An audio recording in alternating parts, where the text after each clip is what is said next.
আত্মসমর্পণ করে জামিন পেলেন চিত্রনায়িকা পরীমণি। চিত্রনায়িকা পরীমণি ব্যবসায়ী নাসির উদ্দিন মাহমুদের করা মারধর, ভাঙচুর ও ভয়ভীতি দেখিয়ে মামলায় আদালতে আত্মসমর্পণ করে ১,০০০ টাকা মুচলেখায় জামিন পেয়েছেন। সোমবার ঢাকার সিনিয়র জুডিশিয়াল ম্যাজিস্ট্রেট মোহাম্মদ জুনায়েদের আদালত এই জামিন মঞ্জুর করেন। এর আগে রবিবার তার বিরুদ্ধে অভিযোগ গঠন করেন আদালত। অভিযোগ গঠন শুনানির দিন আদালতে উপস্থিত না হওয়ায় তার জামিন বাতিল করে গ্রেফতারি পরোয়ানা জারি করা হয়। তবে সোমবার আদালতে হাজির হয়ে তিনি আত্মসমর্পণ করেন এবং জামিন পান।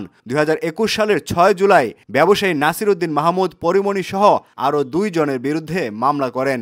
অভিযোগে বলা হয়, পরীমণি তার সহযোগীদের নিয়ে বোট ক্লাবে অ্যালকোহল পান করেন, বিনামূল্যে মদ নেওয়ার জন্য চাপ দেন এবং বাধা পেয়ে মারধর ও হুমকি দেন। মামলার তদন্ত প্রতিবেদনে পুলিশ অভিযোগের প্রাথমিক সত্যতা পেয়েছে। জামিনের পর পরীমণি বলেন, এটি একটি মিথ্যা মামলা, আমি ন্যায় বিচার প্রত্যাশা করছি।